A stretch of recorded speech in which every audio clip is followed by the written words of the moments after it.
जय राम जय राम जय जय राम सिया राम जय जय सिया राम। अयोध्या कांड के मंगलाचरण में श्री तुलसीदास जी कहते हैं, जिनकी गोद में हिमाचल सुधा पार्वती जी, मस्तक पर गंगा जी, ललाट पर द्वितीय का चंद्रमा, कंठ में हलाहल विष और वक्ष स्थल पर सर्पराज शेष जी सुशोभित हैं। वे भस्म से विभूषित, देवताओं में श्रेष्ठ, सर्वेश्वर, संहार करता, सर्वव्यापक, कल्याण रूपी, चंद्रमा के समान शुभ्र वर्ण श्री शंकर जी सदा मेरी रक्षा करें। रघुकुल को आनंद प्रदान करने वाले श्री रामचंद्र जी के मुखारविंद की जो शोभा राज्याभिषेक से ना तो प्रसन्नता को प्राप्त हुई और ना वनवास के दुख से मलिन हुई, वह मुख कमल की छवि मेरे लिए सदा सुंदर मंगलों को देने वाली हो। नीले कमल के समान श्याम और कोमल जिनके अंग हैं, श्री सीता राम जी जिनके वाम भाग में विराजमान हैं और जिनके हाथों में क्रमशः अमोघ बाण और सुंदर धनुष हैं, उन रघुवंश के स्वामी श्री रामचंद्र जी को मैं नमस्कार करता हूँ। श्री गुरु जी के चरण कमलों की रज से अपने मन रूपी दर्पण को साफ करके मैं श्री रघुनाथ जी के उस स्वच्छ यश का वर्णन करता हूँ, जो चारों फलों धर्म अर्थ काम मोक्ष को देने वाला है। जब से श्री रामचंद्र जी का विवाह करके घर आए, तब से अयोध्या में नित्य नए मंगल हो रहे हैं और आनंद के बदावे बज रहे हैं। 14 लोक रूपी बड़े भारी पर्वतों पर पुण्य रूपी मेघ सुख रूपी जल बरसा रहे हैं। रिद्धि सिद्धि और संपत्ति रूपी सुहावनी नदियां उमड़ उमड़ कर अयोध्या रूपी समुद्र में आ मिली। नगर के स्त्री पुरुष अच्छी जाति के मणियों के समूह हैं, जो सब प्रकार से पवित्र, अमूल्य और सुंदर हैं। नगर का ऐश्वर्य कुछ कहा नहीं जाता, ऐसा जान पड़ता है जैसे ब्रह्मा जी की कारीगरी बस इतनी मात्र ही है। सब नगर निवासी श्री रामचंद्र जी के मुख चंद्र को देखकर सब प्रकार से सुखी हैं। सब माताएं और सखी सहेलियां अपनी मनोरथ रूपी बेल को फली हुई देखकर आनंदित हैं। श्री रामचंद्र जी के रूप, गुण, शील और सहज स्वभाव को देख सुनकर राजा दशरथ जी बहुत ही आनंदित होते हैं। सबके हृदय में ऐसी अभिलाषा है और सब महादेव जी को मनाकर प्रार्थना करके कहते हैं कि राजा अपने जीते जी श्री रामचंद्र जी को युवराज पद दे दें। एक समय रघुकुल के राजा दशरथ जी अपने सारे समाज सहित राजसभा में विराजमान थे। महाराज समस्त पुण्यों की मूर्ति हैं। उन्हें श्री रामचंद्र जी का सुंदर यश सुनकर अत्यंत आनंद हो रहा है। सब राजा उनकी कृपा चाहते हैं और लोकपाल गण उनके रुख को रखते हुए अनुकूल होकर प्रीति करते हैं। पृथ्वी, आकाश, पाताल तीनों भुवनों में और भूत, भविष्य, वर्तमान तीनों कालों में दशरथ जी के समान बड़भागी और कोई नहीं है। मंगलों के मूल श्री रामचंद्र जी जिनके पुत्र हैं, उनके लिए जो कुछ कहा जाए सब थोड़ा है। राजा ने स्वाभाविक ही हाथ में दर्पण ले लिया और उसमें अपना मुंह देखकर मुकुट को सीधा किया। देखा कि कानों के इर्द गिर्द बाल सफेद हो गए हैं, मानो बुढ़ापा ऐसा उपदेश कर रहा है कि हे राजन, श्री रामचंद्र जी को युवराज पद देकर अपने जीवन और जन्म का लाभ क्यों नहीं लेते। हृदय में ये विचार लाकर युवराज पद देने का निश्चय कर राजा दशरथ जी ने शुभ दिन और सुंदर समय पाकर प्रेम से पुलकित शरीर हो आनंद मगन मन से उसे गुरु वशिष्ठ जी को जाकर सुनाया। राजा ने कहा, हे मुनिराज सुनिए, श्री रामचंद्र अब सब प्रकार से सब योग्य हैं। सेवक मंत्री सब नगर निवासी और जो हमारे शत्रु मित्र या उदासीन हैं, सभी को श्री रामचंद्र वैसे ही प्रिय हैं जैसे वे मुझको हैं। उनके रूप में आपका आशीर्वाद ही मानो शरीर धारण करके शोभित हो रहा है।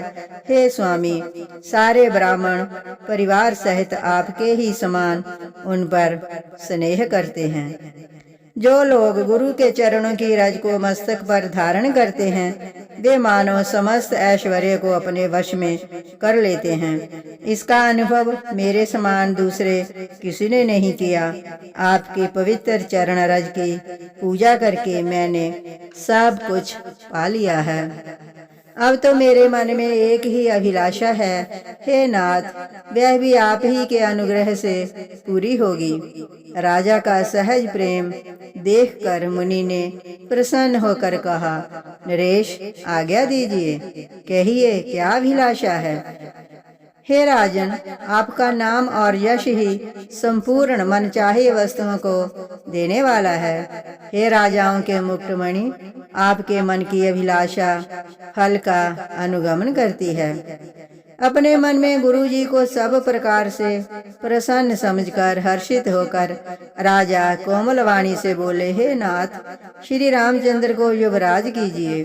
कृपा करके कहिए तो तैयारी की जाए। मेरे जीते जी ये आनंद उत्सव हो जाए जिससे सब लोग अपनी आंखों का लाभ प्राप्त करें। प्रभु, आपके प्रसाद से शिव जी ने सब कुछ निभा दिया, सब इच्छाएं पूर्ण कर दी। केवल यही एक लालसा मन में रह गई है। इस लालसा के पूर्ण हो जाने पर फिर सोच नहीं, शरीर रहे या चला जाए, जिससे मुझे पीछे पछतावा न हो। दशरथ जी के मंगल और आनंद के मूल सुंदर वचन सुनकर मुनि मन में बहुत प्रसन्न हुए। वशिष्ठ जी ने कहा, हे राजन, जिनसे विमुख होकर लोग पछताते हैं और जिनके भजन बिना जी की जलन नहीं जाती, वही स्वामी सर्वलोक महेश्वर श्री राम जी आपके पुत्र हुए हैं, जो पवित्र प्रेम के अनुगामी हैं। श्री राम जी पवित्र प्रेम के पीछे पीछे चलने वाले हैं, इसी से तो प्रेमवश आपके पुत्र हुए हैं। हे राजन, अब देर न कीजिए, शीघ्र सब सामान सजाइए। शुभ दिन और सुंदर मंगल तभी है जब श्री रामचंद्र जी युवराज हो जाएं, अर्थात उनके अभिषेक के लिए सभी दिन शुभ और मंगलमय हैं। राजा आनंदित होकर महल में आए और उन्होंने सेवकों को तथा मंत्री सुमंत्र को बुलाया। उन लोगों ने जय जीव कहकर सिर झुकाए। तब राजा ने सुंदर मंगलमय वचन श्री राम जी को युवराज पद देने का प्रस्ताव सुनाए और कहा, यदि पंचों को, आप सबको ये विचार अच्छा लगे तो हृदय में हर्षित होकर आप लोग श्री रामचंद्र का राज तिलक कीजिए। इस प्रिय वाणी को सुनते ही मंत्री ऐसे आनंदित हुए जैसे उनके मनोरथ रूपी पौधे पर पानी पड़ गया हो। मंत्री हाथ जोड़कर प्रार्थना करते हैं, हे जगतपति, आप करोड़ों वर्ष जिए। आपने जगत भर का मंगल करने वाला भला काम सोचा है। हे नाथ, जल्दी कीजिए, देर न लगाइए। मंत्रियों की सुंदर वाणी सुनकर राजा को ऐसा आनंद हुआ और जैसे बढ़ती हुई बेल सुंदर डाली का सहारा पा गई हो। राजा ने कहा, श्री रामचंद्र जी के राज्याभिषेक के लिए मुनिराज वशिष्ठ जी की जो जो आज्ञा हो, आप लोग वही सब तुरंत करें। मुनिराज ने हर्षित होकर कोमल वाणी से कहा, संपूर्ण श्रेष्ठ तीर्थों का जल ले आओ। फिर उन्होंने औषधि, मूल, फूल, फल और पत्र आदि अनेक मांगलिक वस्तुओं के नाम गिनकर बताए। चंवर, मृग चरम, बहुत प्रकार के वस्त्र, असंख्य जातियों के ऊनी और रेशमी कपड़े, नाना प्रकार की मणियां, रतन तथा अन्य भी बहुत सी मंगल वस्तुएं जो जगत में राज्याभिषेक के योग्य होती हैं, सबको मांगने की उन्होंने आज्ञा दी। मुनि ने वेदों में कहा हुआ सब विधान बताकर कहा, नगर में बहुत से मंडप सजाओ, फलों समेत आम, सुपारी और केले के वृक्ष नगर की गलियों में चारों ओर रोप दो। सुंदर मणियों के मनोहर चौक पुरवाओ और बाजार को सुंदर सजाने के लिए कह दो। श्री गणेश जी, गुरु और कुल देवता की पूजा करो और भूदेव ब्राह्मणों की सब प्रकार से सेवा करो। ध्वजा, पताका, तोरण, कलश, घोड़े, रथ और हाथी सबको सजाओ। मुनि श्रेष्ठ वशिष्ठ जी के वचनों को शिरोधार्य करके सब लोग अपने अपने काम में लग गए। मुनीश्वर ने जिसको जिस काम के लिए आज्ञा दी, उसने वह काम इतनी शीघ्रता से कर डाला कि जैसे पहले से ही कर रखा था। राजा, ब्राह्मण, साधु और देवताओं को पूज रहे हैं और श्री रामचंद्र जी के लिए सब मंगल कार्य कर रहे हैं। श्री रामचंद्र जी के राज्याभिषेक की सुहावनी खबर सुनते ही अवध भर में बड़ी धूमधाम से बधावे बजने लगे। श्री रामचंद्र जी और सीता जी के शुभ शकुन सूचित हुए, उनके सुंदर मंगल अंग फड़कने लगे। पुलकित होकर वे दोनों प्रेम सहित एक दूसरे से कहते हैं कि ये सब शकुन भरत के आने की सूचना देने वाले हैं। उनको मामा के घर गए बहुत दिन हो गए हैं, बहुत ही अवसर आ रही है। शकुनों से प्रिय भरत के मिलने का विश्वास होता है। सारे और भरत के समान जगत में हमें कौन प्यारा है? शकुन का बस यही फल है, दूसरा नहीं। श्री रामचंद्र जी को अपने भाई भरत की दिन रात ऐसी सोच रहती है जैसे कछुए का हृदय अंडों में रहता है। इसी समय यह परम मंगल समाचार सुनकर सारा रनिवास हर्षित हो उठा, जैसे चंद्रमा को बढ़ते देखकर समुद्र में लहरों का विलास आनंद सुशोभित होता है। सबसे पहले रनिवास में जाकर जिन्होंने ये वचन समाचार सुनाए, उन्होंने बहुत से आभूषण और वस्त्र पाए। रानियों का शरीर प्रेम से पुलकित हो उठा और मन प्रेम में मगन हो गया। वे सब मंगल कलश सजाने लगी। सुमित्रा जी ने मणियों और रत्नों के बहुत प्रकार के अत्यंत सुंदर और मनोहर चौक पूरे। आनंद में मगन हुई श्री रामचंद्र जी की माता कौशल्या जी ने ब्राह्मणों को बुलाकर बहुत दान दिए।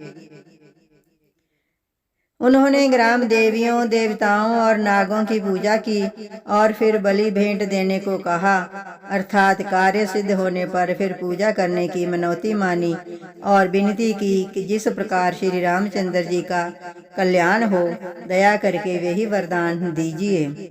कोयल की सी मीठी वाणी वाली, चंद्रमा के समान मुख वाली और हिरण के बच्चे के से नेत्रों वाली स्त्रियां मंगल गान करने लगीं। श्री रामचंद्र जी का राज्याभिषेक सुनकर सभी स्त्री पुरुष हृदय में हर्षित हो उठे और विधाता को अपने अनुकूल समझकर सब सुंदर मंगल साज सजाने लगे। जय राम जय राम, जय जय राम, सिया राम, जय जय सिया राम।